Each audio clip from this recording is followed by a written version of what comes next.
പോയി നോക്കുന്നുണ്ട്. വികസനത്തിന്റെ നായകനാണല്ലോ.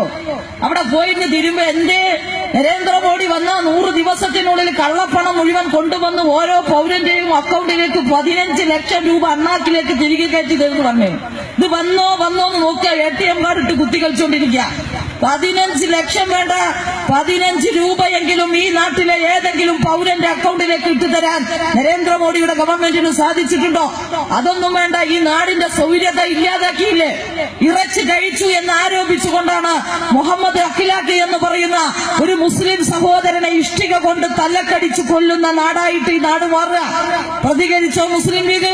ആ തേങ്ങാപ്പൂടുള്ള പച്ചക്കൊടി ഇലക്ഷന്റെ നടത്ത് നാട്ടുകാരെ പറ്റിക്കാനുള്ളതല്ലോ. അതൊന്നും എടുത്ത് 10 കുട്ടികളെ വിളിച്ചിട്ട് ഒരു പ്രകടനമെങ്കിലും വിളിക്കാൻ എന്തേ നിങ്ങൾക്ക് സാധിക്കാതിരുന്നത്? നരേന്ദ്രമോദി വന്നുകൊണ്ടിരിക്കുക. വന്ന് ഒരു ക്യാൻസറിനെ പോലെ ഇന്ത്യയെ ഇങ്ങനെ വർഗീയതയുടെ വിഷവിത്തുകൾ ഇറക്കി പിടിമുറക്കിക്കൊണ്ടിരിക്കുന്ന സമയത്തും മൈക്ക് കിട്ടിയ കമ്മ്യൂണിസ്റ്റുകാരനെതിരെ കുരച്ചോണ്ടിരിക്കുന്നത്. അതല്ല വേണ്ടത്. ഈ നാടിന്റെ വ്യവസ്ഥിതിയെ കുറിച്ച് ആലോചിക്ക്. ഇപ്പൊ RSS വന്നിട്ട് പറഞ്ഞല്ലോ ഗർ വാപ്പസി. പാപ്പാനെ വിളിക്കാൻ നമ്മൾ ആദ്യം കരുതിയതല്ല. വീട്ടിലേക്ക് തിരിച്ചു വരൂ. ആരെ വീട്ടിക്ക്? നരേന്ദ്രമോദി കല്യാണം കഴിച്ച പെണ്ണിനോട് വീട്ടിക്ക് വരാൻ പറയണമെന്ന് നിങ്ങൾ പാവാണ്. ആ സാധു എന്നോ പോയിട്ട് വീട്ടിൽ നിൽക്കുക. അതല്ല പറഞ്ഞത്. ഹിന്ദു മതത്തിൽ നിന്ന് പണ്ട് മറ്റു മതങ്ങളിലേക്ക്, ഇസ്ലാം മതത്തിലേക്ക്, ക്രിസ്ത്യൻ മതത്തിലേക്ക് പോയവര് വീട്ടിലേക്ക് തിരിച്ചു വരണം. നല്ല കാര്യം. എന്തേ പോയത്?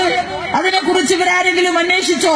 തമ്പുരാൻ കടന്നു പോകുന്ന വഴികളില് തമ്പുരാന്റെ കൂടെ ഉയർന്ന ജാതിക്കാരനും മുസ്ലിമും ക്രിസ്ത്യാനിയും മനുഷ്യരെ പോലെ നെഞ്ചുവിരിച്ച് നടന്നപ്പോ താഴ്ന്ന ജാതിയിൽ പിറന്നുപോയതിന്റെ പേരിൽ തമ്പുരാൻ കടന്നു പോകുന്ന മണിക്കൂറുകൾ കുറ്റിക്കാട്ടിൽ ഒളിച്ചിരിക്കേണ്ടി വന്ന ഹിന്ദുവാണ് മനുഷ്യനായി ജീവിക്കാൻ മതം മാറിപ്പോയത്. ആ മാറിപ്പോയ ഹിന്ദുവിനെ തിരിച്ചു വിളിച്ചു കൊണ്ടുവരുമ്പോ അവന്റെ ജനന സർട്ടിഫിക്കറ്റിനകത്ത്, വിവാഹ സർട്ടിഫിക്കറ്റിനകത്ത് ഒന്നും വേണ്ട, മരണ സർട്ടിഫിക്കറ്റിനകത്ത് ജാതിയുടെ കോളത്തില് നിങ്ങൾ നായരെന്ന് എഴുതി കൊടുക്കും. അതില്ല കേട്ടോ. നമ്പൂരിയാ തീരെ ഇല്ല. പിന്നെ എന്തിനാ കൂട്ടിക്കൊണ്ടിരുന്നു? ഓരോ ദിവസവും വ്യത്യസ്ത വാർത്തകൾ കേൾക്കാൻ. ഇപ്പൊ രജനീകാന്തിന്റെ സിനിമന്റെ ഷെഡ്യൂൾ നാഗ്പൂരിൽ നിന്ന് തീരുമാനിക്കുക. രജനീകാന്ത് ടിപ്പു സുൽത്താന്റെ വേഷത്തിൽ അഭിനയിക്കരുത്. കാരണം ടിപ്പു സുൽത്താൻ മുസ്ലിമാണ്. മുസ്ലിമായ ടിപ്പു സുൽത്താന്റെ വേഷത്തില് ഹിന്ദുവായ രജനീകാന്ത് അഭിനയിക്കാൻ പാടില്ല. ഫത്വ പുറപ്പെടുവിക്കുക. ജാതി താഴ്ന്നതാണ് എന്നതിന്റെ പേരിൽ 2.5 വയസ്സുകാരനെയും 8 മാസം പ്രായമുള്ള കുഞ്ഞിനെയും പെട്രോളും മണ്ണെണ്ണയും ഒഴിച്ച് ചുട്ടുകരിക്കപ്പെട്ട നാടായിട്ട് ഈ നാട് മാറുക.